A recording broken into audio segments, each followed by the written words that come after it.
आपसे क्या क्या सवाल पूछे जा सकते हैं। तो चलिए शुरू करते हैं बिना किसी देरी के।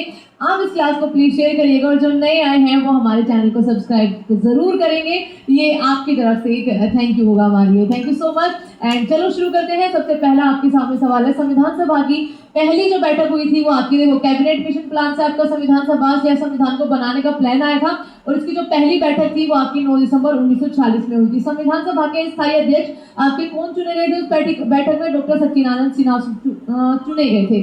प्रारूप समिति जिसके तहत बच्चा संविधान का निर्माण हुआ था, ड्राफ्टिंग कमीशन के हेड कौन थे आपके? तो आपके मैम भीमराव अंबेडकर थे।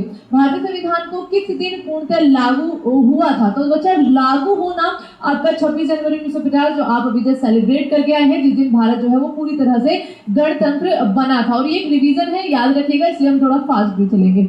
भारतीय संविधान के किस भाग को उसकी आत्मा कहा जाता है? तो बच्चा इसमें देखो आर्टिकल नंबर 32 नहीं है जिसको आपका भीमराव अंबेडकर जी ने कहा था, तो यहाँ पर आपका प्रस्तावना सही जवाब हो जाएगा जो प्रीएम्बल है हमारा।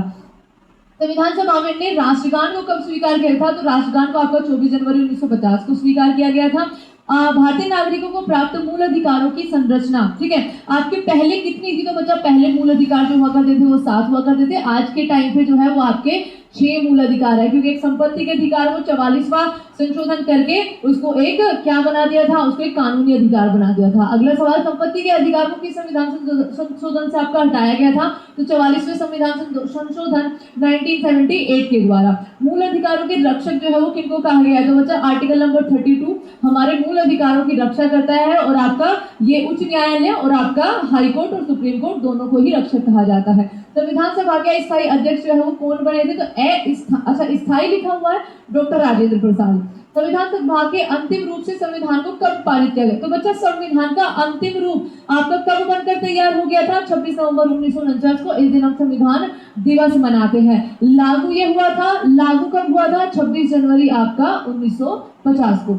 अगला, भारतीय संविधान के इनमें से कौन सा प्रावधान कनाडा से लिया गया? तो देखो कनाडा से कई सारे प्रावधान हमने जब हमारा भारतीय सरकार अधिनियम 1935 250 के आसपास उससे लिए थे, वहां से आपकी प्रेरणा थी हमारा संविधान बनने में, और बाकी के थे बच्चा अलग अलग देशों के संविधानों से जो हमें अच्छी बात लगी हमने वो उठा ली। तो आपका कनाडा से न्यायपालिका की स्वतंत्रता, गणतंत्र की अवधारणा, सर्वोच्च न्यायालय का सलाहकार क्षेत्र या फिर आपका समवर्ती सूची। तो बच्चा समवर्ती कॉन्करेंट लिस्ट ऑस्ट्रेलिया से ली गई है, सर्वोच्च न्यायालय का सलाहकार क्षेत्र अधिकार, ये आपका सही जवाब हो जाएगा। कनाडा के संविधान से आप देखिए क्या क्या चीजें हमने उठाई है।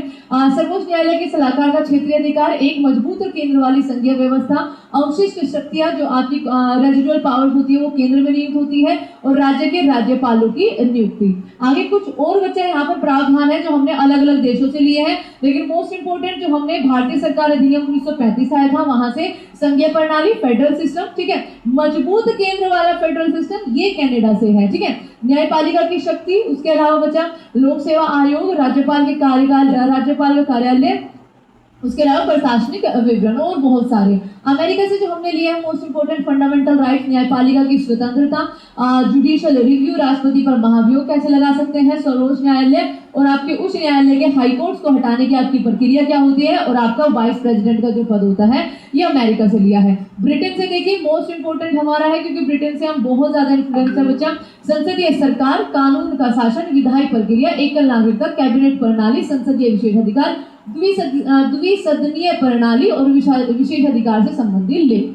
आयरिश यानी कि आयरलैंड के अपने संविधान से डीपीएस भी बहुत पूछा जाता है। राज्यसभा के लिए सदस्यों का नामांकन और राष्ट्रपति के चुनाव की विधि, ठीक है, राष्ट्रपति के चुनाव की विधि बचा। रूस से हमने मौलिक कर्तव्य लिए हुए और प्रस्तावना में न्याय का आदर्श लिया हुआ है। हमने फ्रांस से गणतंत्र, स्वतंत्रता, समानता और बंधुत्व के आदर्श लिए हुए। दक्षिण अफ्रीका से जो आर्टिकल नंबर 368 है यानी कि संविधान में संशोधन और राज्यसभा के सदस्यों का चुनाव।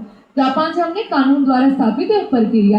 किसने कहा था संविधान सभा अकेले ही देश के एक स्वदेशी संविधान का निर्माण कर सकती है और सही मायने में पूरी तरह से लोगों की इच्छा का प्रतिनिधित्व कर सकती है, ये बच्चा महात्मा गांधी जी ने कहा था। नेहरू ने संविधान सभा के उद्देश्य प्रस्ताव पर कब उसको प्रस्तुत किया था? तो बच्चा जो तीसरी बैठक हुई थी ना आपकी 13 दिसंबर को, यहाँ पर इन्होंने ये प्रस्तावना को प्रस्तुत किया था। उसके अलावा कुछ आपके संविधान सभा जब बन रही थी तो अलग अलग समितियों के ना हेड थे, एक बार उनको फटाफट से देख लेते हैं, बहुत अच्छा आपका रिवीजन हो जाएगा। राजेंद्र प्रसाद आपके राष्ट्रीय ध्वज समिति के हेड थे, प्रक्रिया के नियमों पर आपका committee on rules of procedure. उसके अलावा फाइनेंस एंड स्टाफ कमीशन और उसके अलावा स्टीयरिंग कमेटी के हेड थे। जवाहरलाल नेहरू आपके स्टेट कमेटी के हेड थे, यूनियन कॉन्स्टिट्यूशन कमेटी के हेड थे और आपका यूनियन पावर कमेटी के हेड थे। एच.सी. मुखर्जी आपके माइनॉरिटी सब कमेटी के हेड थे। सरदार वल्लभ भाई पटेल आपके मौलिक अधिकारों पर सलाहकार समिति के हेड थे। उसके अलावा committee on minorities and tribal and excluded areas इनके आपके हेड थे। भारतीय संविधान के इनमें से कौन सा प्रावधान कनाडा से लिया गया है? तो अभी हमने पढ़ा है, शायद ये हमारा रिपीट भी हो गया, कनाडा का संविधान आपको अभी जस्ट बता दिया है। इनमें घटनाओं पर विचार कीजिए और उन्हें सही कालक्रम में व्यवस्थित करिए। मसौदा समिति की नियुक्ति हुई थी, ये सवाल मैंने आपके लिए होमवर्क रखा है बच्चा, बहुत इजी ये आपका सवाल है, इसको आप होमवर्क में जरूर करना, ठीक है। संविधान सभा की पहली बैठक, संविधान के प्रारंभ होने की तिथि, भारतीय संविधान को अपनाया और अधिनियमित किया गया और मसौदा समिति जो है वो तैयार की गई। बहुत इजी है, आपको इस सवाल का आंसर करना है। भारत के संविधान में पंचवर्षीय योजनाओं की अवधारणा आपकी यूएसएसआर से ली गई है। अगले सवाल पे चलते हैं। भारतीय संविधान में नागरिकता से संबंधित भाग किस देश से ले गए? तो हमारे यहाँ पर एकल नागरिकता है जो हमने ब्रिटेन से ली है। अगला,